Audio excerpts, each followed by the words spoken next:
Bonjour et bienvenue sur notre média ANews Workwell. ANews Workwell, aujourd'hui, la première émission, une émission qui aura lieu de manière trimestrielle, une émission disruptive. ANews Workwell a le plaisir de vous annoncer qu'on va avoir une série d'émissions autour des anciennes civilisations, des bâtisseurs des anciennes civilisations.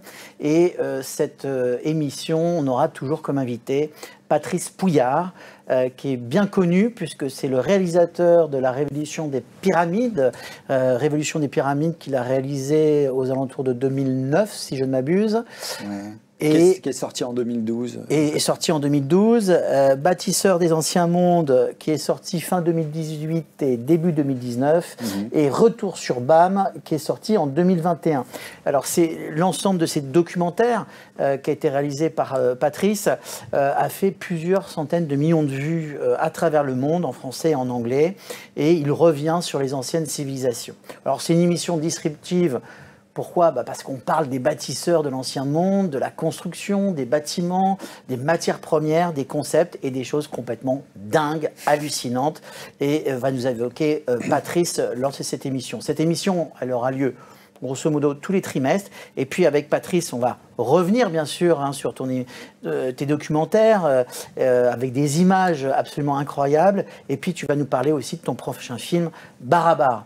Alors Patrice, avant de commencer cette émission, est-ce que tu peux te présenter et qu'on puisse connaître un peu ton histoire? C'est toujours intéressant.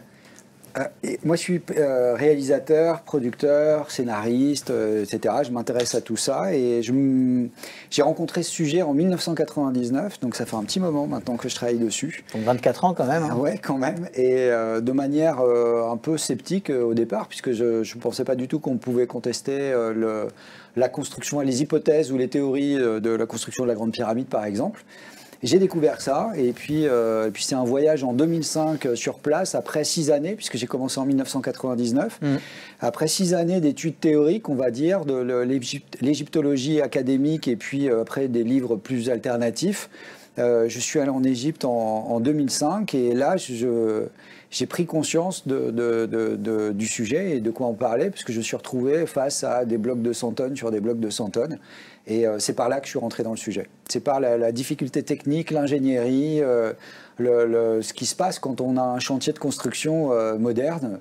C'est-à-dire qu'on va décider de construire de telle ou telle manière. Bon, en pierre, on fait de moins en moins souvent à notre époque. Mais voilà, je me suis posé les questions toutes bêtes. Comment on fait pour mettre le bloc ici ? Alors, ces 3 documentaires, Patrice, tu as voyagé à travers le monde, de l'île de Pâques, en passant par l'Inde, l'Égypte évidemment, la Turquie, on ne va pas citer tous les pays, le Vietnam, etc. Donc, tu as j'ai eu cette chance. Vraiment cet enquêteur, justement, j'ai ramené des choses sur tous les anciens mondes. Avant, on rappelle quand même sur l'ensemble des documentaires que tu as réalisés, tu as été repris, bon, évidemment, on peut revoir Bâtisseur des anciens mondes sur YouTube, mais il y a Amazon, il y a Amazon qui t'a diffusé, Orange, RMC Story, RMC Découverte, pardon. RMC Story aussi. Et RMC Story, voilà, donc, et puis aussi à l'étranger, qui a été très très vu. Voilà, donc c'est incroyable.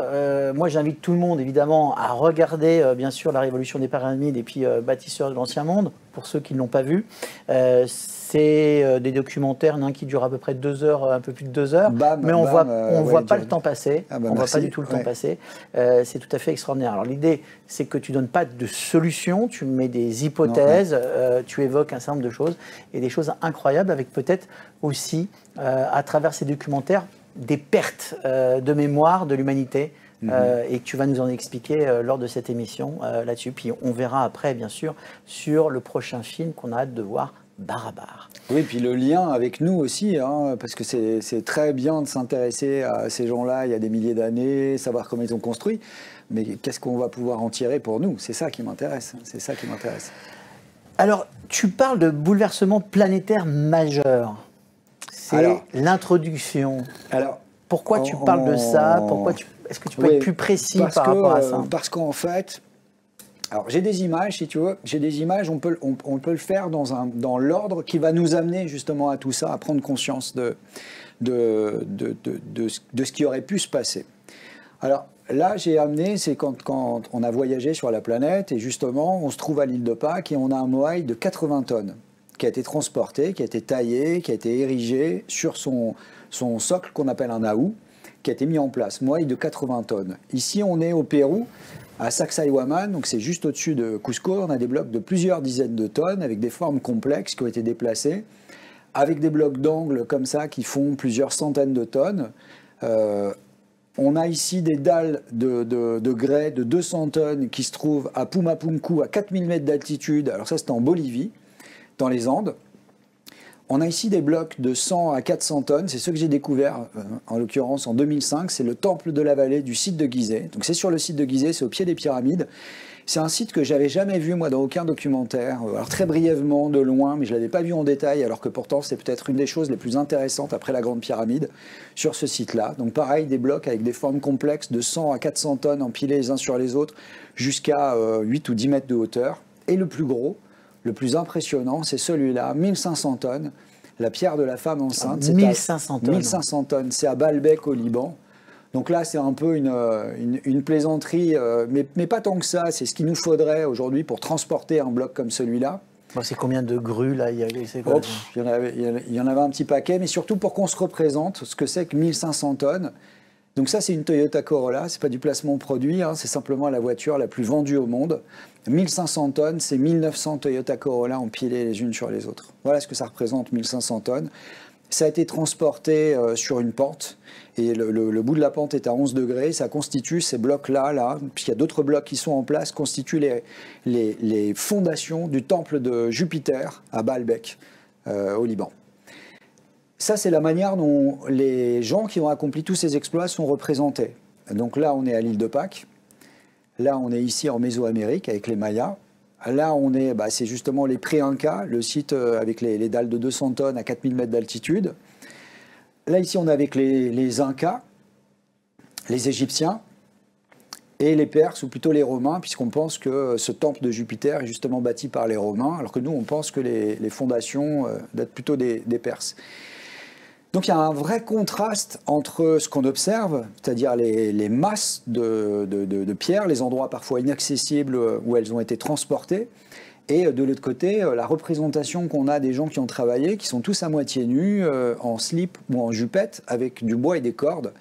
Et le constat qu'on a fait, nous, c'est que plus c'est ancien, et ça c'est ce qu'on a vu un peu partout sur la planète, plus c'est ancien, plus c'est massif, et plus c'est précisément ajusté. Ça, c'était la première chose. La deuxième chose, c'est qu'on a observé des similitudes architecturales sur tous ces sites-là. Et tu vas voir jusqu'où ça nous amène à cette histoire de bouleversement cataclysmique. C'est que là, on a par exemple un naou de l'île de Pâques, le plus ancien. Ouais.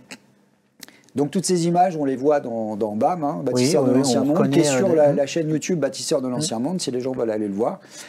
Et donc là, on a vraiment une analogie entre, d'un côté, l'île de Pâques et de l'autre côté, un mur péruvien. Ici, on est en Égypte. On a cette manière d'assembler des blocs cyclopéennes. On va dire c'est des blocs polygonaux, qui ne sont pas des blocs normés. Là, ici, on est en Grèce, au Cambodge, en Italie, au Japon. En fait, un peu partout sur la planète, on a ces murs-là. Et ça, c'est une énigme aussi, parce qu'on se dit, comment ces gens-là, est-ce qu'ils se sont transmis les techniques? Est-ce qu'il y a une transmission? Ça a démarré, par exemple, à tel endroit, puis ensuite, ça a essaimé, je suis partout sur la planète. A priori, l'hypothèse qui nous est donnée par l'histoire, c'est que non, c'est des gens. L'être humain étant le même partout sur la planète, confronté aux mêmes problèmes, il va trouver les mêmes solutions. Et donc, ils sont tous aboutis à ce type de construction. Alors, ce que j'entendais au début, quand j'ai réfléchi là-dessus, la question que je me posais, c'est est-ce que c'est plus compliqué de construire comme ça, ou est-ce que c'est plus compliqué de construire avec des grosses briques, en fait, qui sont à angle droit, puis qui font toute la même taille? C'est plus compliqué de construire comme ça. Donc, on commence par des blocs qui sont gigantesques, avec un procédé d'assemblage qui est plus compliqué, pour terminer avec des briques et du ciment. Et il y a quelque chose, encore une fois, qui est pas logique. Mais il y a d'autres, là on peut continuer, dans les similitudes architecturales, on en trouve plein, et ça Internet en regorge. Alors il faut faire attention aux sources aussi sur Internet. Là on est en Turquie, Ouais. Et de l'autre côté, on est en Pérou, avec un détail justement qui étonne vraiment les compagnons. Alors, on voit bien sur les ronds, effectivement, c'est assez incroyable de précision, de détail. Et c'est sans ciment, c'est-à-dire que c'est pierre contre pierre. Ça, ouais. Et ce sont des roches qui sont très dures. Là, on est à 1,20 m, un bloc qui fait à peu près 1,20 m. Et surtout avec un petit... ici, j'arrive pas à le deuxième rond, ouais. Cet élément-là qui dépasse, qui rend le bloc intransportable. Parce que souvent, ce qu'on donnait comme hypothèse, c'est que on va presque les poncer sur place, quoi. On va les faire bouger. Oui, c'est ce que pourrait... Si tant est que ce soit possible. Et c'est juste impossible par rapport au poids. Et quand un bloc comporte une chose comme ça, on ne peut pas s'amuser à le faire bouger, quoi. C'est-à-dire qu'on taille le bloc et on le met en place. C'est ce que nous ont dit les compagnons, hein. Et on ne s'amuse pas à l'enlever, on le reponce, on le remet, et ainsi de suite. Les blocs sont préparés, toutes les formes sont pensées, et ensuite elles sont assemblées. Voilà. C'est la seule manière de procéder. Dans les ressemblances, on a aussi un angle. Alors, un angle de mur, on peut se dire, bah oui, mais enfin, dès qu'on met des roches comme ça, on a forcément des angles et c'est normal. Non. Là, ce sont des angles qui retournent. Si je prends ici, là, on a une zone comme ça qu'on va retrouver de l'autre côté et en fait, ça va s'intégrer dans un module croisé.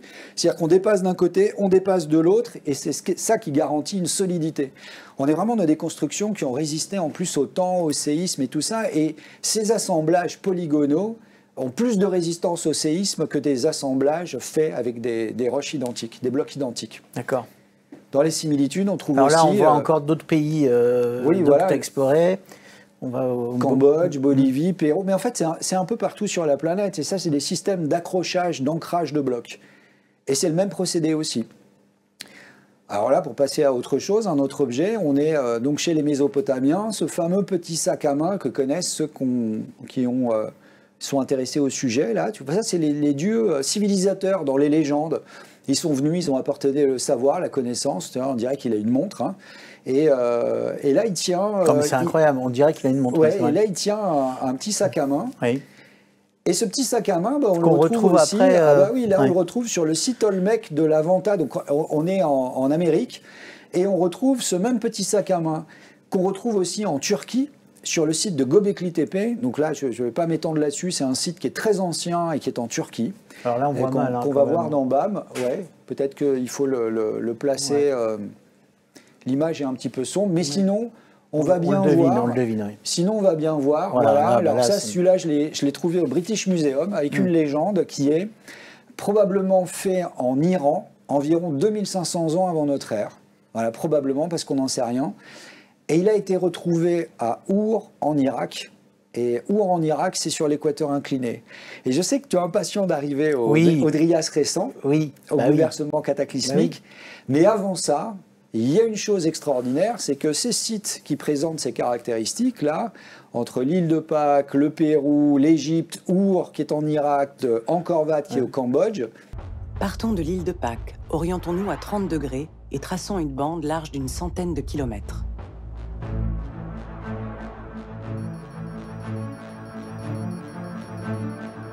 Elle passe au Pérou par Nazca, le Machu Picchu, Ollantaytambo, Sacsayhuaman, Cusco et Nopal Iglesia. Elle traverse l'Atlantique pour passer par les grottes sacrées de Tassilina Hadjer en Algérie, puis par l'oasis de Siwa en Égypte, par les pyramides de Gizeh, par Petra en Jordanie, Our en Irak, Persépolis en Iran, Mohenjo-Daro au Pakistan, Khajuraho en Inde, Piaï en Birmanie, Sukhothai en Thaïlande, Angkor Wat et Prévière au Cambodge, très probablement reliés il y a longtemps, puis ensuite par les îles méconnues d'Anetium en Nouvelle-Calédonie.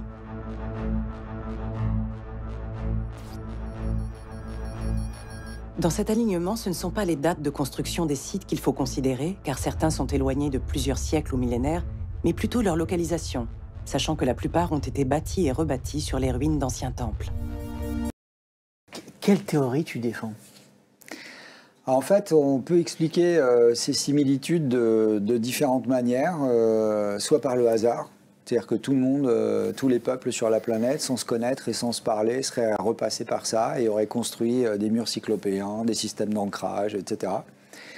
Ou de l'autre côté, on peut penser qu'il y a une origine commune et que tous ces peuples, en fait, ont bénéficié d'un savoir et il y a une transmission d'un savoir préalable à l'existence de ces peuples, à leur architecture et on leur aurait enseigné tout ça. Mais on leur a... Ah bah là, alors il y en a qui voient les extraterrestres. Hein. C'est pas l'hypothèse qu'on a choisie dans BAM. Quand on va dans les légendes, les textes sacrés anciens, il est souvent fait état de dieux civilisateurs qui arrivent du ciel ou de la mer. C'est pour ça que quand ils arrivent du ciel, on voit des extraterrestres. Et qui apportent des connaissances, donc ils apportent globalement la sédentarisation à des chasseurs-cueilleurs, on va dire.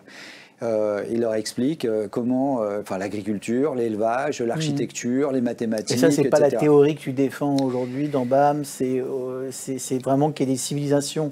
C'est la même chose en fait, ouais. Parce que tu peux te dire ces gens arrivent de la mer ou ils arrivent du ciel, mais c'est peut-être en fait l'hypothèse qui est développée, c'est l'hypothèse d'une civilisation humaine avancée, beaucoup plus ancienne que ce qu'on pensait. Nous, on démarrait, il y a encore une quinzaine d'années, on démarrait notre civilisation avec Sumer, la sédentarisation humaine à Sumer, donc il y a 7000 ans, moins 5000, moins 6000 à peu près. On a été obligé de le reculer avec Göbekli Tepe, qui est un temple qui a été découvert en Turquie, qui a été daté au carbone 14. On est à 11 000, on a la date de son enfouissement, parce qu'on ne peut pas dater la taille d'une pierre, 11 600 ans, plus ou moins 150 ans. Et qui montre déjà qu'il est l'œuvre d'un peuple sédentaire. Donc on a déjà reculé de quelques milliers d'années. Ce qu'on voit dans BAM d'ailleurs. Ce qu'on voit dans BAM, ouais.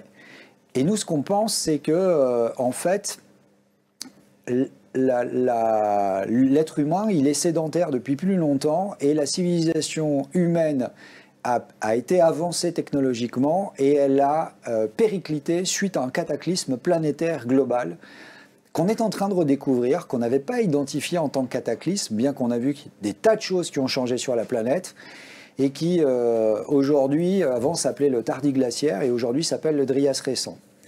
C'est une période qui aurait commencé il y a à peu près 13 000 ans, qui aurait duré 1200 ans et qui, alors que la Terre était en train de se réchauffer progressivement et qu'on sortait du dernier âge glaciaire, la température a brutalement chuté de 7 degrés, température planétaire globale.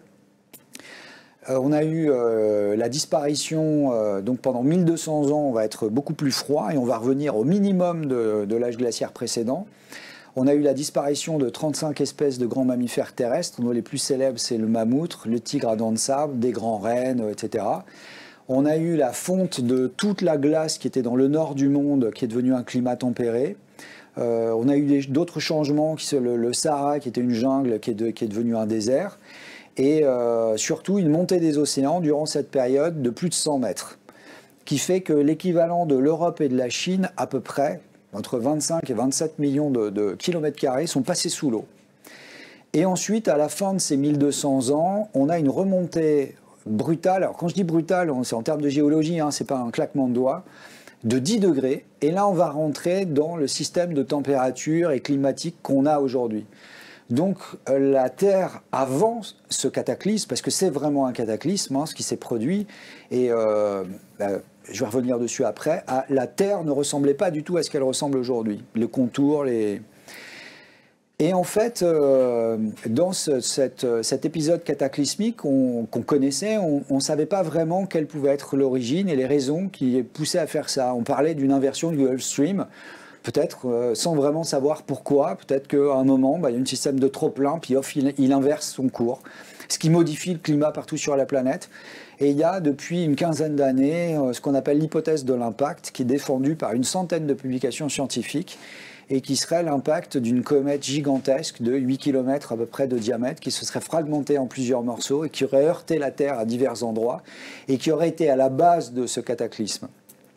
Et ce qu'on pense, c'est que la civilisation humaine avancée, à laquelle on fait référence, aurait disparu, aurait périclité pendant ce cataclysme, et que les survivants de cette civilisation seraient allés enseigner la partie nord du monde. Cette civilisation serait plutôt située au sud.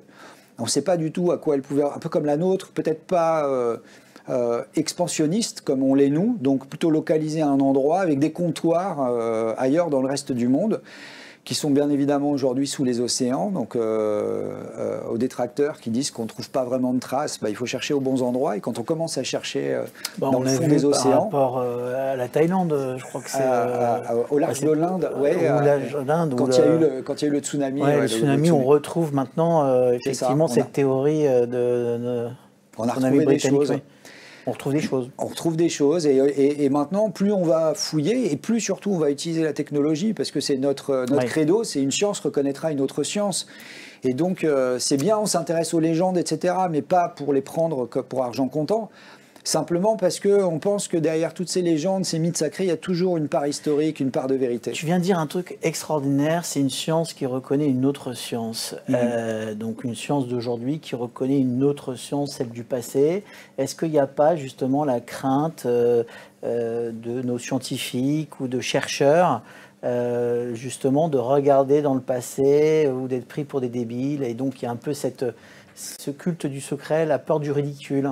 Est-ce qu'il n'y a pas ça aussi chez les scientifiques aujourd'hui?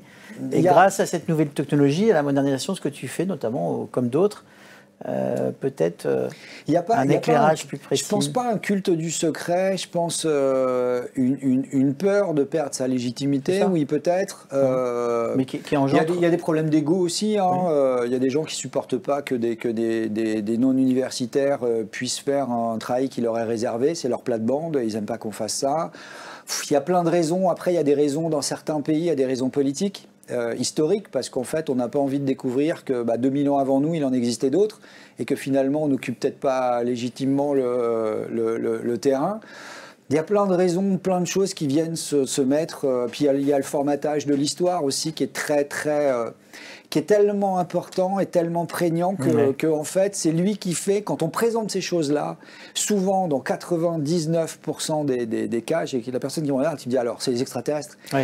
Parce que le sens du progrès est tellement imprimé, de la roue il y a quelques milliers d'années aux nanotechnologies aujourd'hui, dans une progression constante presque, que quand on arrive avec tout ça et cette technologie, parce que les gens se doutent bien qu'on parle de technologie pour transporter des blocs de 200 tonnes à 4000 mètres d'altitude ou des blocs de 1500 tonnes, et ça ne rentre pas dans l'histoire. Donc si ça ne rentre pas dans l'histoire, c'est forcément exogène. Et on pense que nous, non, que notre histoire, elle n'est pas hyper fiable en fait, parce que tu vois, on a coutume de dire que l'histoire est écrite par les vainqueurs, et ça c'est vrai, ça s'est toujours produit de cette manière-là. Hein. Un envahisseur, il s'installe quelque part, et puis ensuite il va tirer la couverture de l'histoire à lui pour se justifier et dire que il est complètement légitime, et il a raison d'être ici à ce moment-là, et ça s'est toujours passé comme ça. Je passe ces visuels là parce que c'est justement la complexité dans ça. Ce qui me fait penser à ça, c'est que on est dans... Ce que tu veux dire, c'est qu'à chaque fois, il y a une remise en question du passé sur quelque part des technologies avancées à un moment donné et qui sont récupérées par... des envahisseurs, et on détruit un peu les preuves, on va voir tout à l'heure. C'est ça, ou des changements politiques. Tu vois, en Chine, par exemple, quand le communisme est arrivé, on a fait table rase, et on a même fait disparaître le kung-fu et tout ça, parce que ça ne devait pas, on repartait, c'était l'an zéro de la Chine, et donc ils n'ont pas réussi à effacer la mémoire. Tu peux pas effacer. En plus, la Chine était en ligne directe avec l'ancienne Chine, si tu veux, ininterrompue, sans quasiment d'occupation et tout ça, donc tu peux pas effacer la mémoire. Sur des pays comme l'Égypte, c'est plus facile parce que l'Égypte a été envahie à de nombreuses reprises, et donc aujourd'hui les Égyptiens qui vivent là-bas ont quasiment plus rien à voir avec les Égyptiens à l'origine. D'ailleurs, la plupart des Égyptiens aujourd'hui sont arabes, alors que les anciens Égyptiens étaient des Nubiens. Donc et tu vois, tu vois ce qu'a fait l'Église catholique avec l'Amérique du Sud et l'Amérique centrale. Elle est venue carrément recouvrir des temples avec des églises par-dessus. Donc c'était la domination. Elle a interdit des cultes, elle a interdit toutes sortes de choses. Elle a interdit les rites sacrés parce que c'était de la sorcellerie, etc. Et à force, au bout d'un moment, on ne se rappelle plus de rien. Tu vois, je veux prendre un exemple. C'est pour ça que j'étais venu là-dessus dans le Machu Picchu. Tu vois, on voit, tout le monde connaît, donc on a des petites pierres qui sont assemblées. Il n'y a rien de vraiment spectaculaire, mais le problème du Machu Picchu, c'est que À l'intérieur, au cœur du Machu Picchu, on trouve un autre style architectural qui n'a rien à voir avec le reste. Donc ça, je l'aborde dans BAM, hein, vous le verrez en détail. On voit des blocs qui sont gigantesques, qui sont faits en andésite, qui est une roche très dure. Et il y a ce genre de petits détails qui nous a interpellés. Parce qu'il faut savoir que Machu Picchu, son histoire, hein, c'est que les conquistadors, quand ils ont débarqué là-bas, ne connaissaient pas Machu Picchu. Et ça aurait existé à peu près 100 ans. Donc c'était un site sacré, c'était un site caché, et qui a été perdu, et qu'on a redécouvert en 1911. Là, ici, on voit bien qu'on a des blocs gigantesques qui sont un peu écartés parce qu'ils ont été séparés par des séismes, des tremblements de terre, je ne sais pas combien. Et puis on a au-dessus, on voit bien qu'entre les blocs du bas et les blocs du haut, c'est pas la même chose. Hein. On a des tout petits blocs qui sont moins bien assemblés, etc. Donc on pourrait penser que ce sont des réparations modernes. Parce qu'en fait, nous, ce qu'on dit, c'est que la technique qui a permis d'assembler les blocs du bas était déjà perdue quand on a fait les blocs du haut. Ça, c'est une photo de 1911. Donc c'est le moment où on a redécouvert Machu Picchu qui avait été perdu dans la jungle pendant des années. Et ici, en gros plan, c'est le bloc, le mur que je vous ai montré, là, celui-là. Ouais, qu'on revoit en cercle rouge sur la photo. Donc en 100 ans d'occupation, on voit que c'est pareil. Hein. On avait déjà perdu ces techniques. Et nous, ce qu'on dit, c'est que probablement ces parties-là, là, centrales, le cœur, c'est beaucoup, beaucoup plus ancien. Et ensuite, les Incas sont venus et ont reconstruit par-dessus, mais avec des techniques différentes. Et c'est là qu'on tombe sur les histoires de datation, parce que Machu Picchu, il est daté du 15e. Mais peut-être que cette structure-là intérieure, elle a peut-être 4000 ans. On n'en sait rien. Parce qu'on ne peut pas dater la taille. Donc là, en fait, tu contestes complètement les datations. Oui, parce que... Enfin, pas complètement. Parce que, mais là, quand on dit ça, il y a tous les scientifiques qui doivent te tomber dessus. Ça dépend, ça dépend. Mais quelque en même temps, part, je les comprends. Enfin, tu arrives comme ça, tu dis, bah voilà, moi je conteste les datations. Non, alors, on ne peut pas dater la taille d'une pierre. Hein, aujourd'hui, on n'a pas les technologies qui nous permettent de dater avec certitude le moment. On peut dater l'âge d'une roche, mais on ne peut pas dater le moment où elle a été taillée. Ce qui pourrait être possible, c'est que par exemple, on prend la Grande Pyramide, on décèle 2 blocs dont on sait qu'ils sont assemblés depuis l'origine de la construction, hein, au cœur de la pyramide par exemple. On décèle 2 blocs, on trouve un lézard écrasé, on fait une datation au carbone 14, et là, on va pouvoir avoir l'idée du moment où ces 2 blocs ont été assemblés. Mais si on n'a pas d'éléments organiques, on ne peut pas savoir. Et les datations, la plupart du temps, elles sont faites à partir des éléments organiques qu'on retrouve autour, des restes de nourriture, des ossements, des choses comme ça, ou des inscriptions. Mais s'il y a des temps d'occupation qui sont sur plusieurs milliers d'années, tu vois, si par exemple cette partie-là, elle date de, je sais pas moi, 5-6 000 ans, et qu'ensuite le site a été récupéré par les Incas beaucoup plus tard, et qu'ils l'ont aménagé, et qu'ils ont fait toutes les constructions modernes, les traces qu'on va trouver vont être les traces des Incas et pas nécessairement ces traces-là. Et c'est pour ça qu'on croit beaucoup aux nouvelles technologies qui vont nous permettre d'aller sonder les sous-sols de manière, parce qu'on ne va pas s'amuser à aller creuser sous le site du Machu Picchu, qui est d'abord un site sacré, puis ensuite un site protégé. Donc ce qu'il faut, c'est pouvoir aller sonder et on va peut-être trouver des choses à ce moment-là, des gravats, d'autres couches qui, comme à l'île de Pâques, on a dans le cratère de Rano-Raraku, qui est la carrière de fabrication des moaïs, on a des moaïs qui sont enterrés à plus de 10 mètres de profondeur. Donc ils ont été recouverts par la terre, il y a des composés organiques autour, on va pouvoir avoir des datations. Et c'est ça que nous, on aimerait bien faire. Je vais montrer un exemple de datation qui va peut-être sauter aux yeux des gens. Donc là, on est en Égypte. En Égypte. Le site du Sérapéum, c'est des 22 coffres de granit qui font plusieurs dizaines de tonnes, qui sont sous terre. Qui sont assez extraordinaires, parce que voilà à quoi ils ressemblent à l'extérieur. Et à l'intérieur, ils sont polis comme du miroir, ils sont complètement lisses, ils ont été taillés. Alors il y a des brillances partout, ils ont été découpés. Incroyable, un travail d'une précision extraordinaire, ça aussi, qu'on voit en détail dans BAM. Et à l'extérieur, voilà les inscriptions qui sont faites sur la cuve. Donc il y a 1 ou 2 cuves qui comportent des inscriptions, sur les flancs. Sur les flancs. Sur les flancs. Et on a fait ça, donc là on les voit à l'extérieur. Hein, à l'extérieur. Et là on les voit en plus gros plan. Donc on est face à des cuves, elles ne sont pas toutes gravées. Il y a un soin extraordinaire qui est pris pour faire l'intérieur, polymiroir, etc. Et on voit ces hiéroglyphes qui, quand on les montre à des tailleurs de pierre, des compagnons et tout, ils regardent ça, ils disent mais enfin c'est ni fait ni à faire. Ça ne veut rien dire un truc comme ça. Et c'est vrai que quand on connaît les hiéroglyphes égyptiens, il y a des hiéroglyphes égyptiens qui sont tellement bien faits qu'on a l'impression qu'ils sont imprimés dans la roche.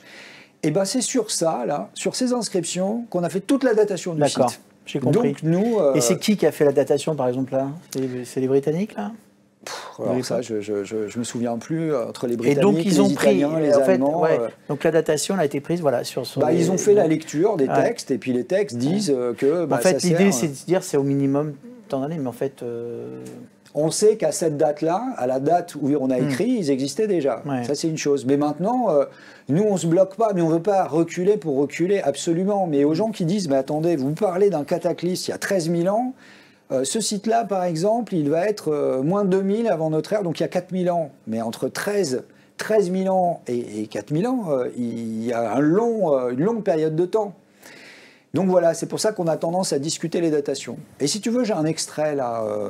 Allez, on va voir l'extrait. Qui va nous parler, cet extrait, qui va nous montrer un autre type de datation par des inscriptions en Inde, pour des chambres en Inde, et ensuite pourquoi on peut aussi relativiser parfois le récit de l'histoire. Prenons un deuxième exemple de datation par des inscriptions.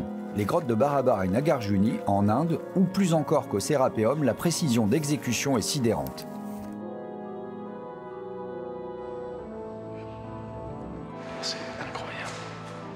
Ici encore, aucune archive ni aucun texte ne décrivent leur réalisation. C'est sur cette simple inscription pas très soignée que repose l'attribution au petit-fils du roi Ashoka de ces grottes, qui pour une raison politique les aurait offertes aux membres d'une secte religieuse afin qu'ils se protègent de la mousson. Cette inscription définirait donc à elle seule tout le contexte historique, politique et religieux de ces ahurissantes grottes qui vont alors être répertoriées comme des abris réalisés avec des outils rudimentaires il y a 2300 ans. On croyait que ça a été fait avec au laser. Enfin, ça n'a pas été fait au laser. Ça s'est fait à la main. Parce qu'à cette date, tout le monde sait bien qu'il ne peut pas en être autrement. Le contexte détermine les outils et techniques, point. C'est peut-être la raison pour laquelle ces grottes ont été si peu investiguées et qu'elles restent majoritairement inconnues en Occident. Dans ce cas précis, on peut tout de même s'interroger sur la viabilité d'une datation basée sur des inscriptions, quand dans une de ces grottes, on trouve d'autres inscriptions plus tardives, celles-ci qui datent du 5e ou 6e siècle de notre ère, et celle-ci également approximativement aux mêmes dates, ce qui montre qu'on n'hésite pas à venir réécrire sur les parois à travers les âges, et ce qui est probablement le cas dès la première inscription. Ces grottes uniques en leur genre ont été ciselées dans un matériau aussi dur que le granit. L'histoire nous rapporte que sans essai préalable, donc sans jamais l'avoir fait, des ouvriers auraient été capables d'aboutir du premier coup à 5 chambres quadrangulaires extrêmement précises, totalement symétriques, avec des parois lisses comme du verre. Et à nouveau, du jour au lendemain, plus personne n'aurait ensuite été capable de le refaire. Car tout ce qui va être produit durant les siècles suivants, aussi grandiose et spectaculaire soit-il, n'égalera aucunement la précision d'exécution unique en son genre de ces grottes. Mais encore fallait-il les scanner en 3D pour connaître cette précision qui contredit totalement la vague idée qu'on a de leur réalisation. Or, pour avoir l'idée de les scanner, il faut déjà avoir à l'esprit que notre histoire pourrait être différente de ce qu'on croit. Pas que nous n'avons aucun problème à franchir, car comme le Sérapéum et Barabar nous le montrent, non contente d'orienter le regard, nous nous sommes aperçus que l'histoire oubliait facilement. Mais à sa décharge, il n'y a rien d'anormal. Le savoir représente un tel pouvoir qu'il est une cible de choix pour les conquérants qui ont jalonné notre histoire. Ainsi, comme l'ont relevé les auteurs Selby et Steinmetz, les Perses ont brûlé des temples et des papyri égyptiens en -527 avant notre ère, puis 40 ans plus tard, en -490, de nombreux ouvrages grecs. La guerre engendrant toujours la guerre et l'envie de revanche, les Grecs, menés à Persépolis en -330 par Alexandre le Grand, détruisent à leur tour 12 000 volumes des Magies, une secte religieuse visiblement très instruite. Un siècle plus tard, en -214, l'empereur Qin Shi Huang, héritier de l'un des 7 royaumes de Chine, soumet les 6 autres et ordonne la destruction de tous leurs livres, dont des œuvres de Confucius. En -146, les Romains entrent en scène et détruisent 500 000 parchemins phéniciens à Carthage. Puis en -52, Jules César ordonne la destruction de tous les livres du Collège des Druides.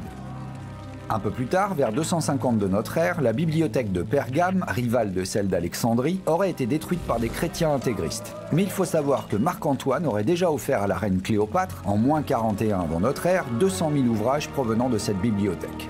Vers 270, c'est la fameuse bibliothèque d'Alexandrie, contenant de 400 000 à 700 000 ouvrages selon les sources, qui aurait été incendiée par les Romains. Et enfin, pour terminer avec cette sombre période pour le savoir et la mémoire, en 391, Théophile rase la petite bibliothèque d'Alexandrie, supposée contenir environ 42 000 ouvrages à cette date. Ces événements, qui ne concernent que cette période de l'histoire, permettent de mieux comprendre pourquoi on dispose de si peu d'informations sur l'Antiquité. ça tue, hein, comme on dirait. Ah voilà, et c'est sur une courte période. Ouais. Hein.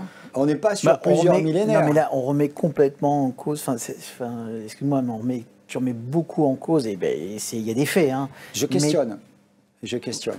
C'est une histoire qu'on ne connaît pas, qu'on ne maîtrise pas. Ben oui, mais si l'humanité actuelle est amnésique, qu'est-ce qu'on fait? On la laisse dans son amnésie ou on essaye de reconstituer? Là, on a d'un côté une histoire qui nous raconte la fabrication, la construction d'édifices gigantesques.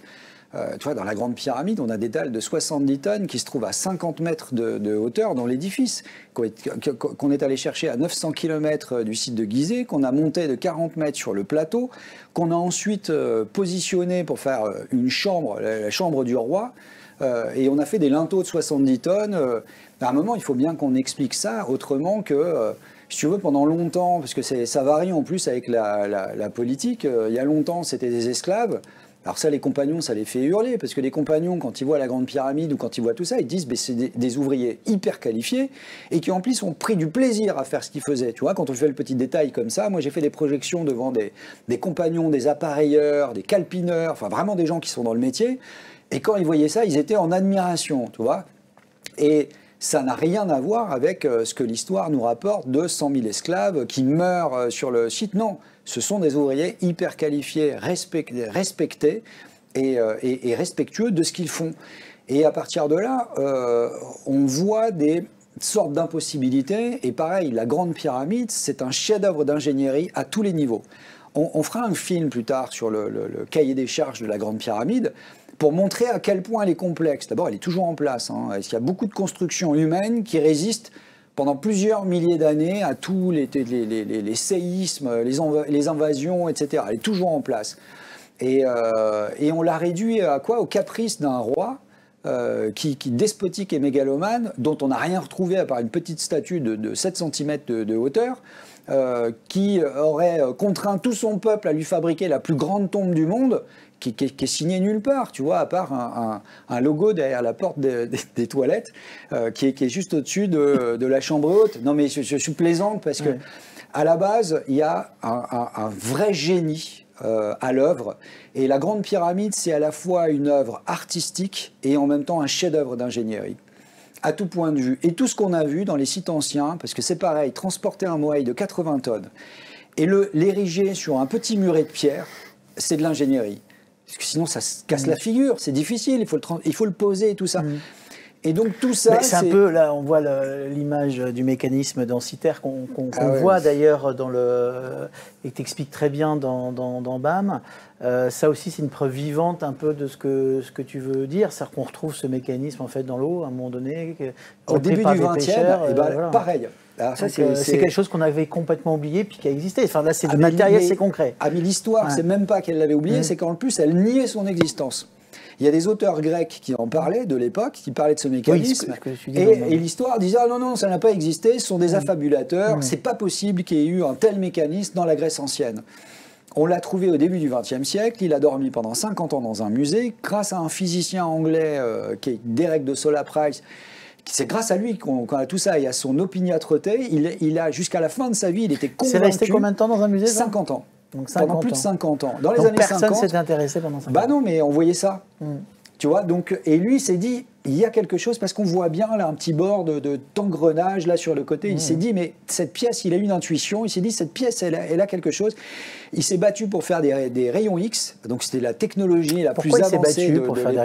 Pourquoi? Parce que c'était compliqué. Il fallait sortir le musée l'objet du musée d'Athènes. Puis c'était, si on comprenait pas bien sa démarche, pourquoi passer l'objet au rayon X? On comprenait pas bien sa démarche. Bah oui. Parce que on avait trouvé ça dans l'épave d'un bateau avec des statues, des objets qu'on comprenait comprenait un peu mieux, et ce truc-là faisait partie de... Bon, on ne savait pas trop ce que c'était. Et à cette époque-là, il a découvert 30 engrenages et pièces dentées qui sont apparus sur les radios. Et plus tard, dans les années 2000, donc c'est très récent, hein, on a réussi à le scanner dans l'intégralité. Aujourd'hui, on l'a reconstitué.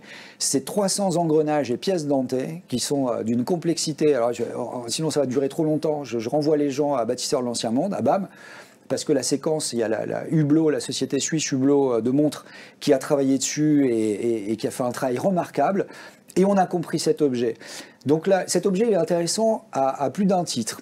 C'est que la première, c'est que l'histoire l'avait oublié et elle niait son existence. Alors que, on est bien obligé de se dire, c'est ces textes anciens. Et c'est pour ça qu'il ne faut pas les prendre au pied de la lettre, mais il ne faut pas non plus les balayer d'un revers de main. Et donc l'histoire avait oublié. Mais ensuite, il y a une deuxième chose. Si cet objet avait été découvert au XIIIe siècle par des savants européens, alors ça aurait été très probablement des gens liés à la prêtrise, à l'Église.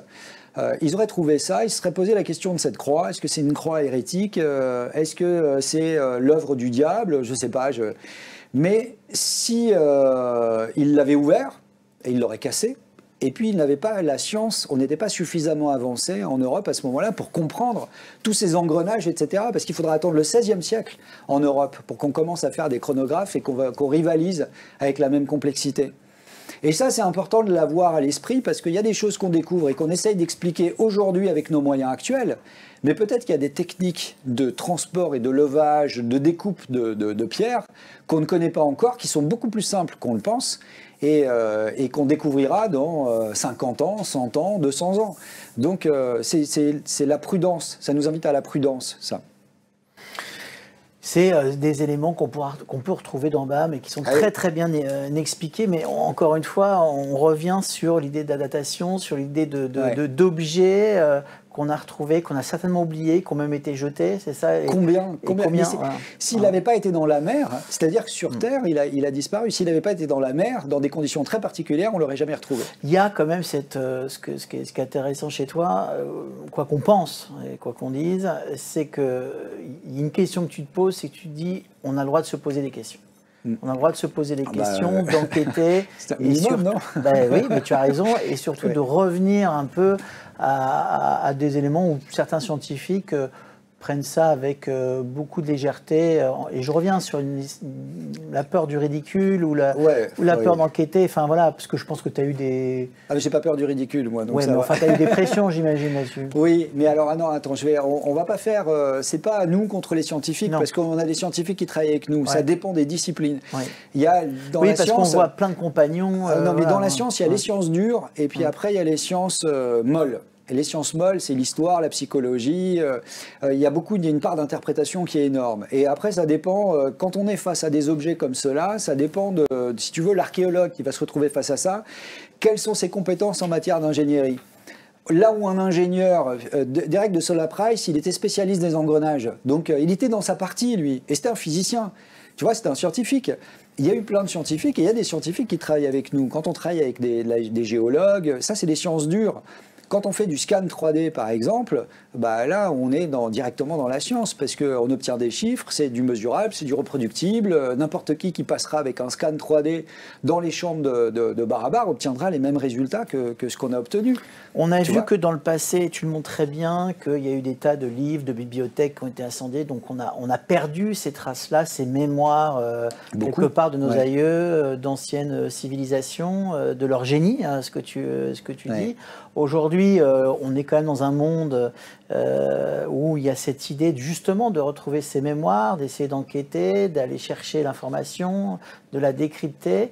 Et malgré ça, cette mémoire, on a du mal entre ce que tu dis, science dure, science molle, on a du mal à la comprendre, à la divulguer, à essayer aussi de s'allier avec certains nombre de scientifiques. Est-ce que, par exemple, on va voir tout à l'heure pour ton prochain film là, sur Bar à Bar, justement l'accueil de ce prochain film, les Indiens, comment ils réagissent là-dessus? Est-ce que tu as eu un accueil chaleureux? Je parle là des politiques, je parle de...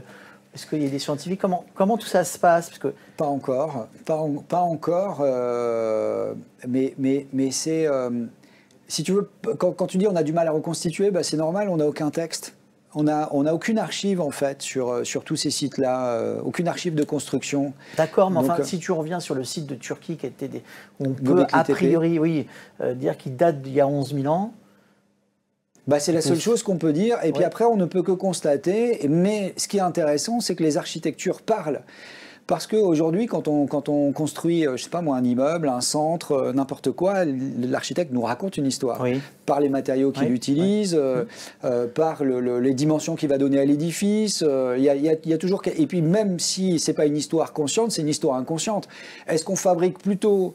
la Grande Pyramide, qui est le plus grand 3 pièces au monde, si tu veux, qui est un bâtiment qui fait 230 mètres de côté sur 230 mètres, avec à l'intérieur des toutes petites salles, ou est-ce qu'on en fait aujourd'hui l'hôtel Luxor que tu trouves à Las Vegas, avec un casino, des chambres d'hôtel, un parking, voilà.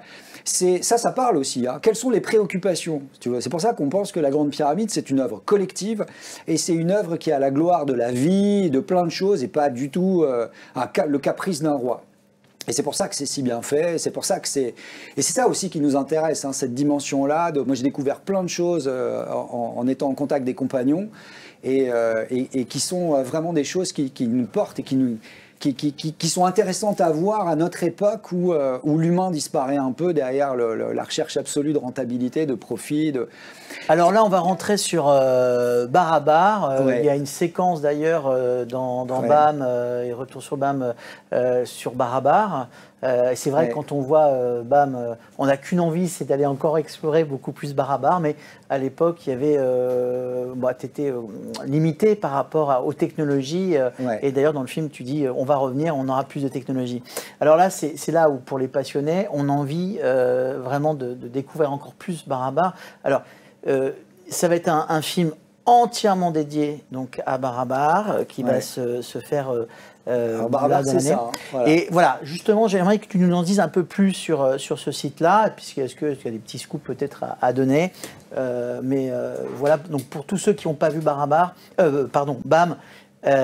on parle un peu de Barabar, est-ce que tu peux nous en dire un petit peu plus? Ouais. Alors, tous ceux qui n'ont pas vu BAM, je les invite à aller voir BAM. Ouais, sur YouTube, on rappelle. Sur YouTube, la chaîne Bâtisseurs de l'Ancien Monde.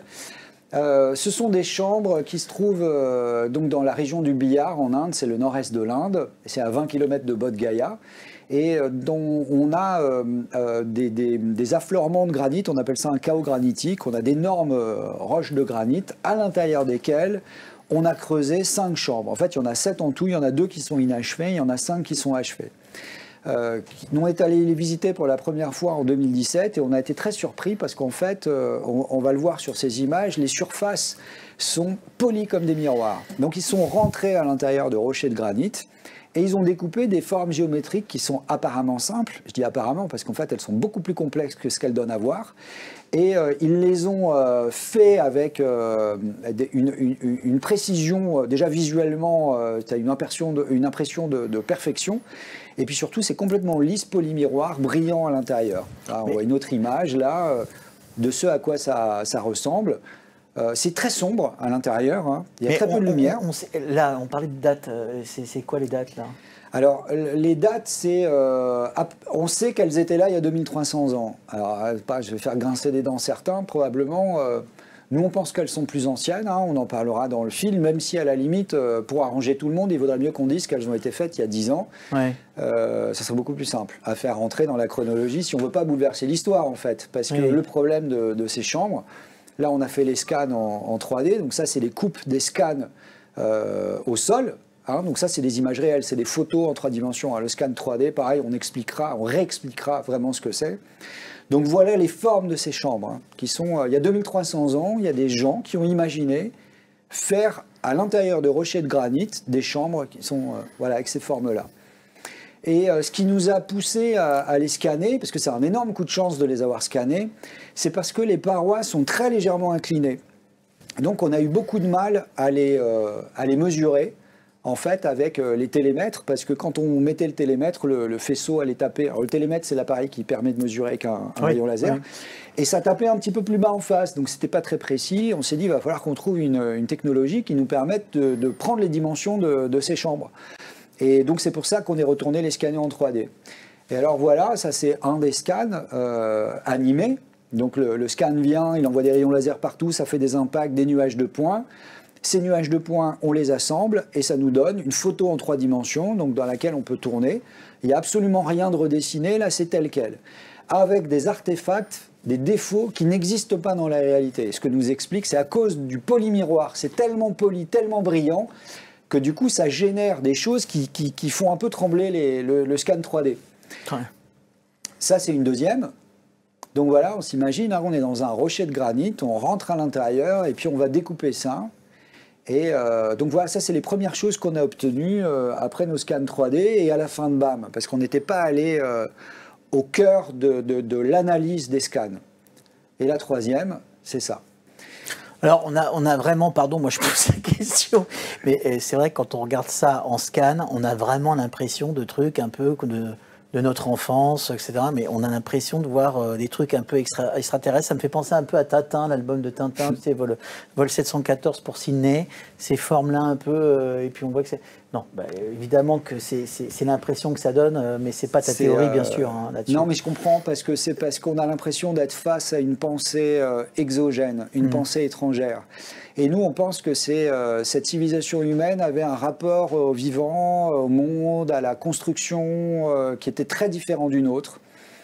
Peut-être que nous, on va arriver à ça, et je pense qu'on devrait arriver à ça.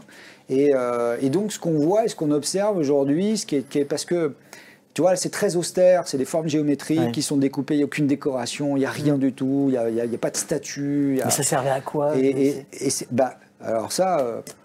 Pour l'instant, on n'en sait rien, on a quelques pistes, mais tu vois, pour faire un parallèle avec l'Égypte, en Égypte c'est pareil, c'est très différent de la Grande Pyramide, le temple de la vallée, l'Osirion, le Sérapéum. Oui, le Sérapéum, on voit, il y a des similitudes quand même avec le Sérapéum. Parce que c'est très austère, tu vois, c'est lisse, c'est lisse, c'est des blocs de granit, c'est taillé, c'est avec une précision qui est quasiment une précision moderne, et ça c'est parce qu'on le voit avec des outils de mesure modernes qu'on peut s'en rendre compte.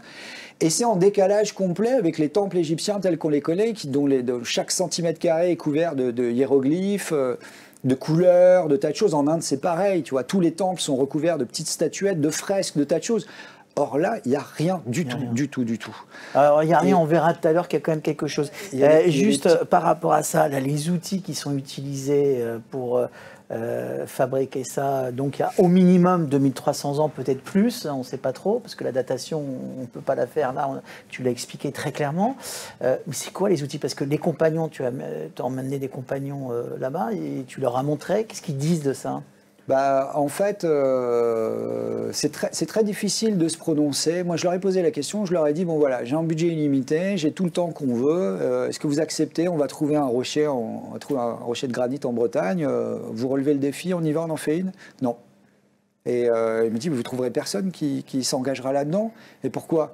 Pourquoi? Parce que d'abord, il faudrait qu'on détermine les méthodes, il faudrait qu'on sache si on est capable. Et comment c'est possible de le faire. Ça ne veut pas dire que c'est impossible, hein.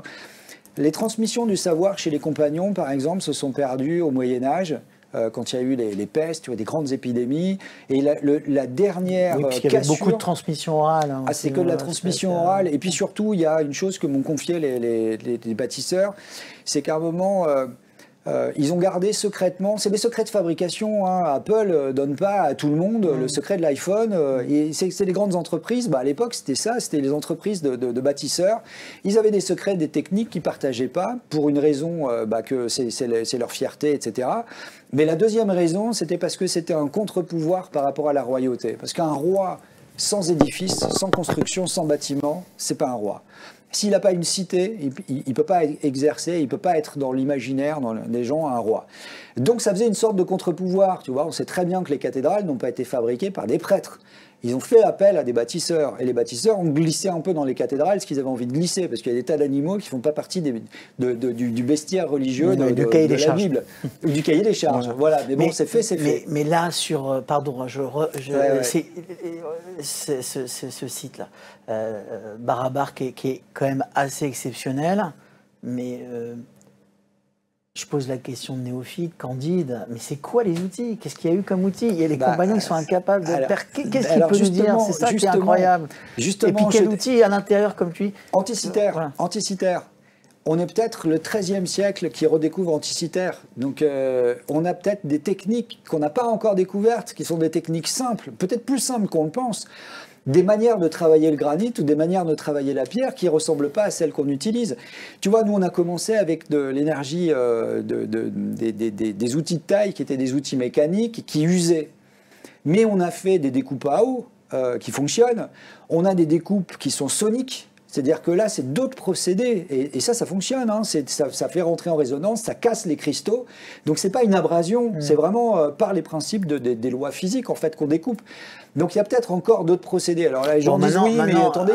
Après le granit, on a tous vu des tables lisses en granit, etc., qu'on trouve notamment au Maroc, qui sont magnifiques, qui sont polies. Mais ce qui est à l'intérieur d'un site comme ça, c'est tout à fait exceptionnel et on n'en trouve pas.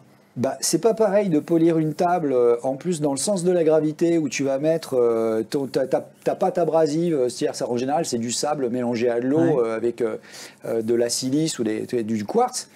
Et puis tu vas frotter comme ça, tu fais des mouvements, tu es dans le sens de la gravité et puis tu vas polir et tu vas avoir quelque chose qui va être non seulement plan mais polymiroir. Mais là, on a des parois qui sont inclinées avec des angles qui sont très fins. On a des angles à 87 degrés. On a des angles, là, ici, les angles des petites parois font 89 degrés. C'est 1 degré par rapport à la verticale. Et on a des formes qui sont extrêmement complexes. Ça, c'est le scan 3D. Qu'est-ce qu'il nous a dit, ce scan 3D? Qu'on a quasi angle droit. Là, on est au sol. Qu'est-ce qu'il nous a révélé? Il nous a révélé aussi ça, qui est très intéressant. Tu vois, on a l'entrée, le passage, là, ici. Et ce passage, en fait, il n'est pas placé n'importe où, il est justifié géométriquement par rapport à cet espace. Pourquoi? Tu prends le petit côté, là, ici, tu le reportes là, et tu formes ici un carré, voilà, et le couloir va passer, l'axe central du couloir va passer par le côté du carré. Et toutes les entrées sont justifiées géométriquement. Donc il y a une conception déjà, et ça c'est ce que nous ont relevé les compagnons et qui sont spécialistes aussi des formes et de l'élévation, des conceptions en 3D. Ils nous ont dit, il y a d'abord, on voit sur celle-là, on a d'abord une conception qui est très complexe. C'est-à-dire que là on a un rayon, donc on est en 2D, hein, on est au sol. On a un rayon ici pour cette courbe de 1,56 m. Ici on a un rayon de 1,71 m. Et on ne le voit pas sur celle-là, mais on a plusieurs rayons comme ça, de plusieurs cercles. Donc, on va décentrer, mais ensuite, ça se déploie en 3 dimensions. Donc, on n'est plus sur des cercles, on est sur des sphères. Et on a plusieurs sphères qui sont mêlées ensemble, mais avec une fluidité. Quand tu arrives et que tu passes ta main à l'intérieur, tu ne vois pas la jonction de ces sphères. Et en fait, ces formes qu'on pensait à la base, on pourrait dire c'est des parallélépipèdes avec des portions de cylindres, c'est beaucoup plus complexe que ça, et c'est ce qu'on a découvert avec le rapport d'analyse de scan, donc le rapport détaillé des scans, qui est un document de 80 pages, qui est absolument pas de la poésie, hein, c'est que ça, tu vois, c'est ce genre de choses. On décompose, c'est une base carrée en demi-cercle, voilà les angles, etc. Ça nous a donné tout le cahier des charges à l'envers, si tu veux. Il nous a montré qu'on jonglait avec des formes qui sont non pas des portions de cylindres, mais des portions d'ogives mêlées entre elles, des portions de sphères, des portions de cônes. Par exemple, celle-ci, ça ne se voit pas à l'œil nu. On est retourné nous les filmer justement à cause de ça. Celle-ci, elle est donc demi-circulaire ici, demi-circulaire ici. Ce que je disais tout à l'heure par rapport au couloir, c'est que ici, quand on prolonge le cercle, le couloir va arriver, enfin c'est pas ici, c'est pas de ce côté-là, c'est de ce côté-là. Quand on prolonge le cercle, l'axe central du passage d'entrée vient en tangence sur le cercle. Tu vois, encore une fois, alors pourquoi? On se demande pourquoi. Donc ici, on a une portion de cercle, et là, donc on est bien évidemment incliné, hein, on l'a vu tourner tout à l'heure, les parois sont inclinées, mais on pensait que, si tu veux, cette droite-là était parallèle à cette droite-là. Et bien en fait, on s'est rendu compte que pas du tout. Elle est très très légèrement en cloche, très légèrement incurvée de 6,5 cm, 6,5 cm ici, ce qui correspond à un rayon, là sur le cercle, de 120 mètres, ce qui fait 240 mètres de diamètre. Okay, et comme, en plus d'être très légèrement incurvé, on est très légèrement incliné, ce sont des portions de cône. C'est une portion de cône ici, une portion de cône ici, une portion de cône ici et une portion de cône ici. Et le tout, et c'est ce qu'on a découvert avec les scans 3D, en symétrie. En symétrie. Là, il y a un compagnon qui, par rapport à ça, nous explique et nous donne il a fait toute une étude à partir des nuages de points. Et il nous dit, voilà, la norme pour la planéité d'un dallage, la tolérance de niveau, donc moderne, une règle de 2 mètres ne doit pas faire apparaître de différence d'alignement supérieure à 2 mm. Donc là, c'est comme, si tu veux, sur une table, c'est dans un plan, ok ? La chambre qu'on a vue, elle est très légèrement incurvée Oui. et en plus très légèrement inclinée, ok ? Et lui, il a constaté que dans cette chambre, donc, si tu veux, cette chose-là, de 2 mm de décalage sur 2 mètres, ça correspond à 1 pour 1000. Dans la chambre Gopika, ça correspond à 1 pour 100 000. C'est hallucinant. Dans la précision. Et là, il dit, que dire ? Bah, il est muet par rapport à ça et il ne peut pas dire autre chose. Donc là, tu pourrais me dire, bah oui, mais attends, mais des chambres, on en a fait d'autres en Inde. Oui, ce que j'allais dire, des grottes, puis des pylônes, on connaît ça, des pylônes... qui sont complètement polis. Polis, Voilà, ouais. il y a des chambres et on les montrera dans le prochain film. Mais c'est la combinaison de tout ça qui est je vais en montrer une autre qui a été c'est faite. les grottes, c'est en Inde, ça aussi? C'est en Inde, ça s'appelle Sombandar, et ça a été fait à peu près 7 à 8 siècles après les chambres de Barabar. Si on se fie à la chronologie. Donc là, on voit bien qu'on n'est pas du tout dans le même travail. Quand on les regarde, là, ici, donc on est poli, hein, mais on n'est pas plan. Plan, ça veut dire que c'est complètement plan comme la table. Là, c'est poli, et c'est pas du tout la même chose. Puis il y a une fenêtre. Voilà. Il n'y a pas de fenêtre dans l'autre. Et alors après... mais là, c'est des copies, tu penses enfin, oui. Par contre, ce qui est assez intéressant, c'est qu'on voit que c'est là aussi, c'est dans les rochers, dans les roches. Il y a cette dimension de copie similaire. Donc, dans l'utilisation, il y a quelque chose qu'on n'arrive pas encore à maîtriser là-dessus. C'est difficile, mais en fait, c'est comme une enquête. Et c'est ça qui m'intéresse, moi, dans le prochain film, parce qu'on est vraiment... à la différence des autres où on se balade partout sur la planète, là on va rester sur Barabar. Parce que pour moi, ce site-là, c'est un site majeur, c'est peut-être un des plus importants de la planète. Il ne paye pas de mine en apparence, mais en réalité, il recèle tellement de choses qu'il a le pouvoir de il ne paye pas de mine, rien que de le voir, Barabar. Mais c'est pas la grande pyramide. Sur la grande pyramide, c'est 140 mètres de haut. Quoi. Là, c'est peut-être 3 mètres de hauteur. Dans les roches, il y a peu de touristes, d'ailleurs. Très peu de touristes. Très peu de touristes. Pourquoi d'ailleurs il n'y a pas cette dimension à Barabar plus incroyable justement en termes de touristes? Il n'y a rien dessus en fait. Très peu. Alors elles sont Rappelle-nous, ça a été découvert quand Barabar? C'est 1860, c'est ça? Oui, par la science occidentale, on va dire. Ouais. Les Occidentaux l'ont découvert en 1860. Il y a eu très peu de papiers. Un archéologue nous a confié que son opinion, hein, parce que pour lui, il dit qu'il n'y a rien qui équivaut aux chambres de Barabar dans le monde, que pour lui, la première comparaison qui viendrait, c'est avec la grande pyramide de Gizeh, au niveau de la complexité, de la beauté, etc. Et que si en fait les chambres de Barabar s'étaient trouvées en Grèce ou en Égypte, elles seraient connues du monde occidental, mais parce que c'est en Inde... bon, après, là, on rentre dans d'autres choses. Tu vois. Mais bon, après, ce qui est assez intéressant dans les chambres de Barabar, c'est aussi, grâce à toi, l'analyse qu'on peut en faire avec les scans, ce que tu as montré, mais aussi, on va voir peut-être, ça nous réserve d'autres surprises. La question, alors, on va faire très rapidement sur ça. J'ai dit qu'il y en avait 5 qui étaient terminés et 2 qui étaient inachevés. Oui. Et donc ça, c'en est une qui se trouve à côté de celle-là que je vous ai montrée, la Soudama, qui a un dôme, qui a la forme la plus complexe. Et donc on nous dit, vous voyez bien, il y a des coups d'outils, etc. Et en fait, on montrera dans le film, et là, moi j'adore parce que j'ai l'impression qu'on est des enquêteurs avec notre loupe sur place à relever les indices, à interroger des archéologues, à interroger toutes sortes de gens. Et en fait, on a reconstituer toutes sortes de choses qui montreront que ces marques-là qu'on observe sont peut-être pas des coups d'outils de ceux qui ont fait les autres chambres. Il y a une particularité avec celle-là, c'est que c'est la seule qui soit une réplique des autres. Elles ont toutes des formes originales. Et il y a une deuxième particularité, c'est que son entrée n'est pas justifiée géométriquement. Oui. Alors que les autres sont toutes justifiées géométriquement. Donc quand ils ont fait la copie, peut-être qu'ils n'avaient pas capté ce détail-là. Alors là, on voit le sol et tout. Et ce qui nous fait penser, on en parle dans BAM, c'est que là, pareil, si tu creuses, donc on est dans les outils manuels. Alors moi, je ne pense pas que ça a été fait avec des lasers galactiques ou des choses comme ça. On va rester dans les outils manuels. On rentre à l'intérieur d'un rocher de granit et on va découper au pic. Et ce sont les techniques partout sur la planète, on fait pareil. Et ça, je suis assez d'accord là-dessus. À un moment, hein, c'est un outil, clac, qui nous permet de sortir des gros blocs, on va dire.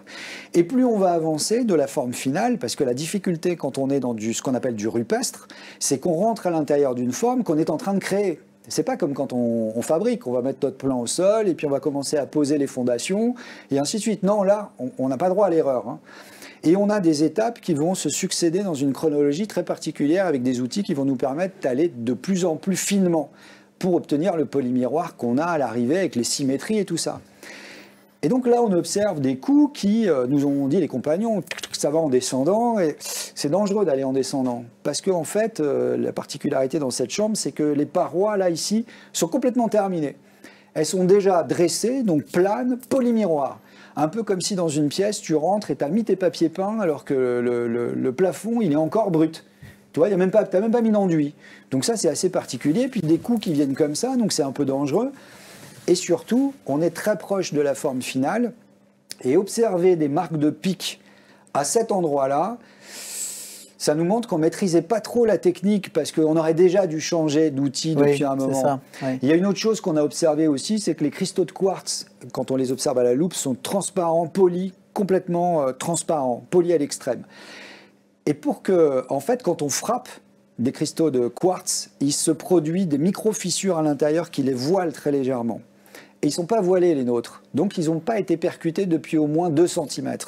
Ça a l'air de rien, hein, mais là, on est déjà trop loin. Et ensuite, ce qu'on observe, c'est qu'on a ce qu'on appelle des négatifs d'enlèvement.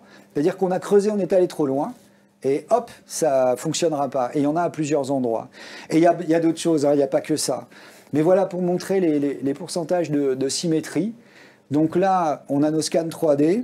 On prend la partie gauche qu'on superpose sur la partie droite et la partie droite sur la partie gauche. Et là, on a 77,6% des 200 millions de points qui permettent de définir cette image, qui sont exactement à la même place, compris entre plus 2 mm 5 et moins 2 mm 5. Et rien que ça, c'est les compagnons, tout le monde regarde ça et dit, mais ils nous disent, ok, vous nous donnez des photos, on veut bien s'y atteler, essayer de refaire quelque chose, on va vous faire quelque chose qui contente l'œil, hein, si on s'est raté un peu, on va poncer plus ici, on va y passer un temps incroyable, mais on va réussir à faire quelque chose. Mais si vous passez les scans derrière, le scan 3D d'AGP, on va passer par des guignols. Donc on ne veut pas le faire. Parce que, en fait, la symétrie, elle ne s'obtient pas par hasard, donc c'est une volonté, ça fait partie du cahier des charges, et à la fois la symétrie, les parois inclinées, le polymiroir, tout ça rendent le travail, plus la conception, rendent le travail hyper complexe. Et à partir de là, je viens sur ta question, donc je montre, hop, tu vois, je montre les autres, hein, les pourcentages. Et ça, c'est dur sur des volumes bruts, on ne les a pas nettoyés, on ne les a pas dépoussiérés, on n'a pas enlevé les araignées, les concrétions calcaires qu'il y a des endroits, etc. Donc si vraiment on les remettait très propres, on aurait des pourcentages supérieurs. Mais c'est pas le but. C'est des pourcentages, c'est en longitudinal dans le sens de la longueur et dans le sens de la largeur, en transversal aussi. Et ça, le scan 3D nous permet d'obtenir un plan de situation de 2 chambres. Donc là, on a un rocher, on a la première chambre, et ici, on a la deuxième chambre, celle qu'on a vue tout à l'heure, qui est en forme d'esquimau, qui a une courbe qui est extraordinaire. On a des études dessus qu'on présentera dans le film pour montrer à quel point elle est complexe.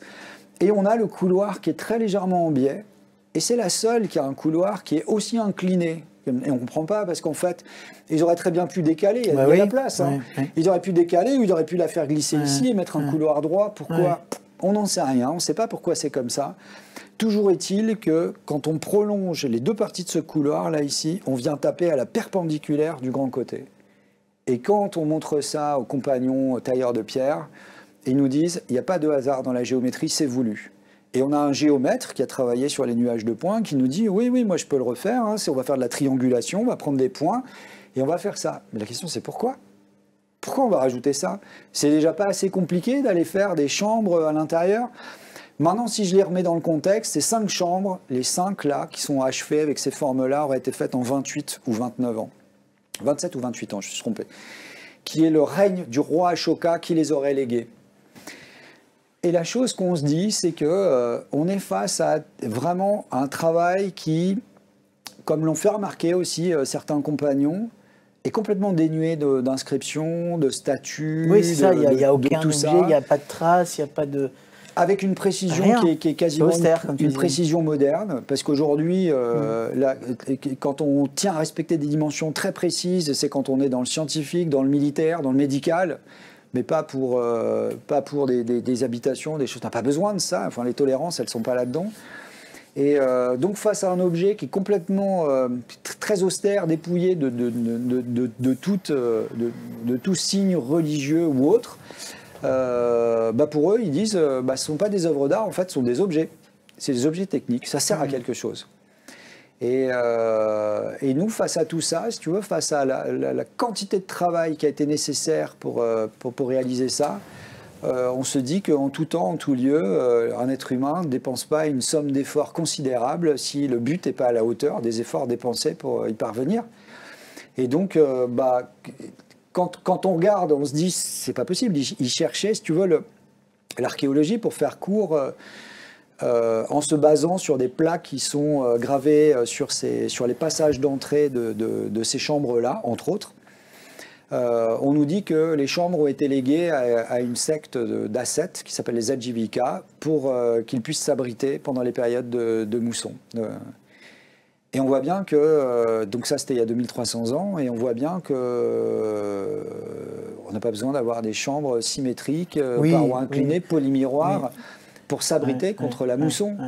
Donc peut-être au moment de l'allégation, parce que les plaques ne disent aucunement qu'elles ont été fabriquées, les plaques disent qu'elles ont été léguées. Non, mais on n'est pas sur des grottes uniquement de protection. On voit, donc tu l'as dit, par rapport aux symétries, par rapport à la vue, mais il y a aussi par rapport à l'ouïe. Surtout par rapport à l'ouïe, parce qu'à l'intérieur, on voit quasiment rien. Je ne sais pas si tu vas nous montrer... je peux. C'est juste incroyable. Alors, il faut que le son, avec notre réalisateur, là, Benjamin Souhaité, soit vraiment impeccable, parce que c'est juste hallucinant. Il y a du son. Je n'ai pas le souvenir d'avoir vu ça sur BAM.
Et incroyable, vraiment.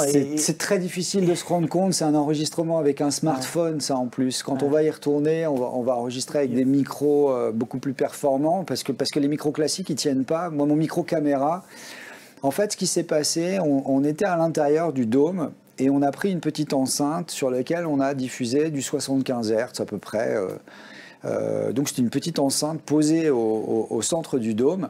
D'en bas, je dis, on sent, qu'il y a du son, on sent que ça impacte sur soi et tout ça, parce que là, on l'entend, mais quand on est à l'intérieur, le son est amplifié. On s'est rendu compte que pour certaines fréquences résonantes, on envoyait 60 décibels, on recevait 100 décibels. Donc c'est un amplificateur naturel. Et donc on a mis cette enceinte, et quand on est dans une pièce circulaire, on a tendance à se disposer à peu près naturellement en cercle. Donc on était tous là, et moi j'avais la caméra, il y en avait un autre qui avait une caméra. Je filmais et j'ai reculé d'à peu près 1,50 m. Et là, je suis tombé dans un endroit où le son était complètement étouffé, complètement sec, comme si on met les doigts sur les oreilles, tu vois. Et ça m'a fait hyper bizarre. J'ai reculé de 50 cm, ouf, le son est revenu. On a pu constater que c'était comme sur une bande large comme ça, qui faisait tout le tour, donc un dôme à l'intérieur du dôme dans lequel il y avait cet effet-là. Effet sonore. Un effet sonore. Mais cet effet sonore, il peut être une conséquence involontaire. C'est-à-dire, tu fais n'importe quelle pièce dans une roche de granit, elle va te procurer, elle va avoir des effets sonores. Cette pièce a des effets. On essaye en général, quand on fait des enregistrements de musique ou comme là, de casser tous ces effets parce qu'on a besoin d'avoir un son qui soit propre. Mais à l'intérieur, c'est très difficile de savoir si c'est intentionnel ou pas.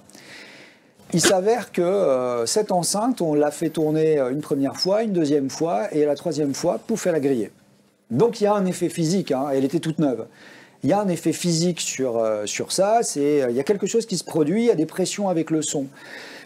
Et donc on est parti investiguer sur le son parce que... Attends, pardon, parce qu'on arrive à la fin de l'émission. L'effet physique sur quoi, sur toi, c'était quoi? C'est quoi comme sensation? Parce qu'on voit dans les images Laserdisc qui se bouge les oreilles, on voit qu'il y a, parce que la femme qui chante, enfin qui fait un son, on voit il y a une émotion. Ouais. Alors je sais pas si c'est... Alors ça, là, avec l'émotion, on est dans le subjectif. Là, l'effet, c'est des effets physiques. C'est-à-dire que tu sens le son, mais comme tu peux le sentir à proximité des grosses enceintes, quand tu es dans un concert, tu vois, quand tu as des basses, tu sens les basses qui te traversent.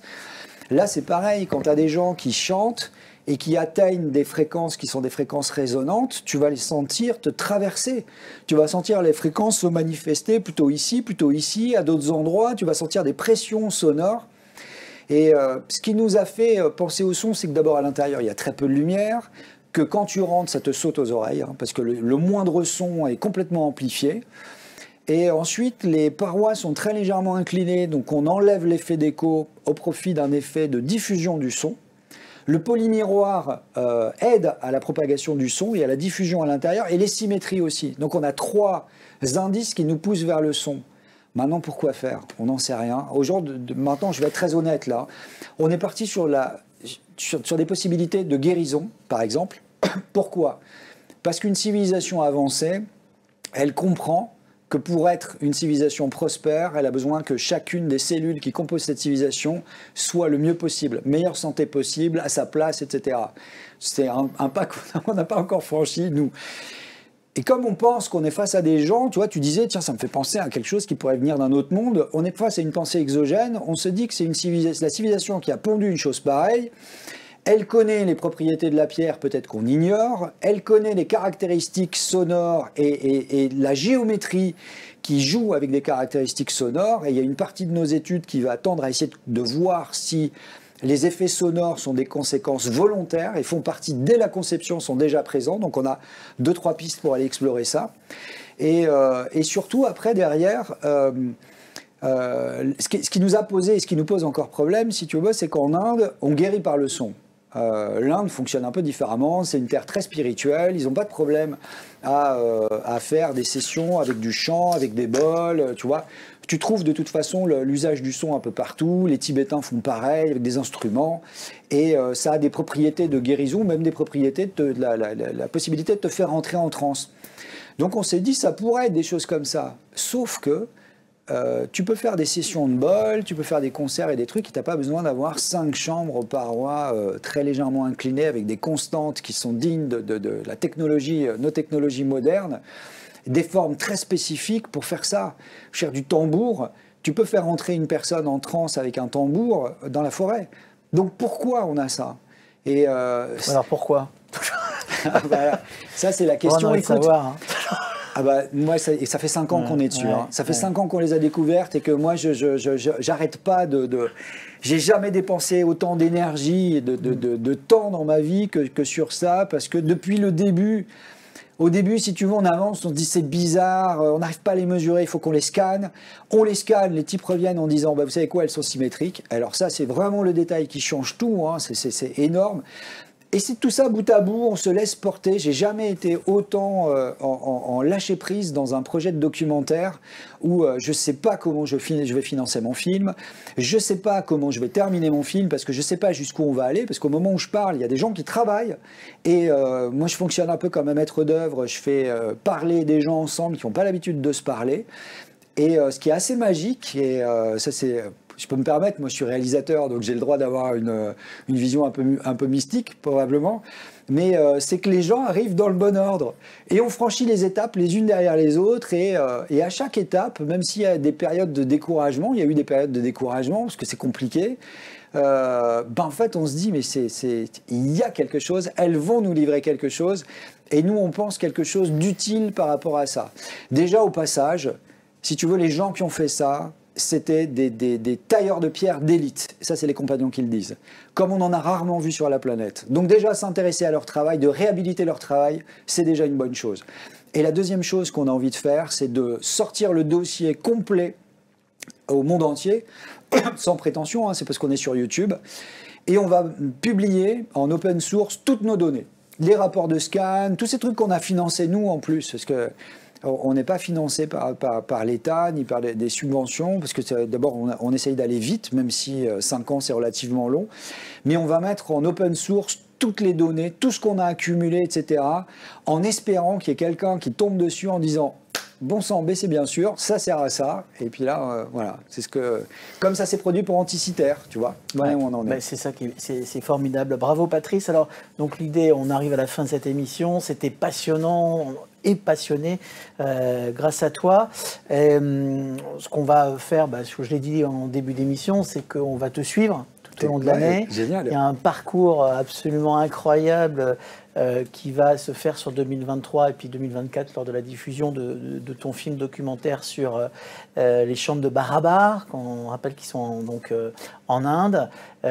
Donc l'idée c'est de te suivre. Alors peut-être qu'on aura d'autres invités avec toi. J'aimerais bien avoir des compagnons, des scientifiques qui t'ont accompagné et justement avoir le retour avant et puis après la réalisation de ce film, on aura ce rendez-vous donc qui aura lieu de manière régulière.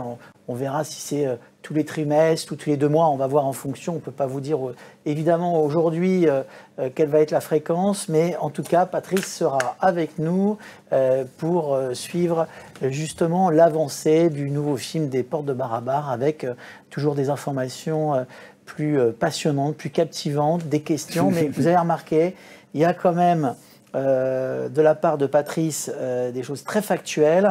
Et il y a des hypothèses, mais quand on ne sait pas, on ne sait pas, et on essaye d'avancer prudemment. Exactement. Et avec l'aide de scientifiques, et des scientifiques qui sont ouverts d'esprit, et c'est ça qui est bien.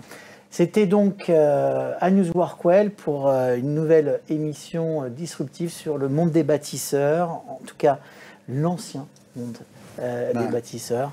Et merci à toi, merci Patrice. de m'avoir donné cet espace de parole, de présentation dans cet endroit, cette écoute. Donc, merci de m'avoir permis de présenter ce projet. Merci à toi. Donc, c'était Agnès Workwell. Et à très vite, à bientôt. Au revoir. Merci, Patrice.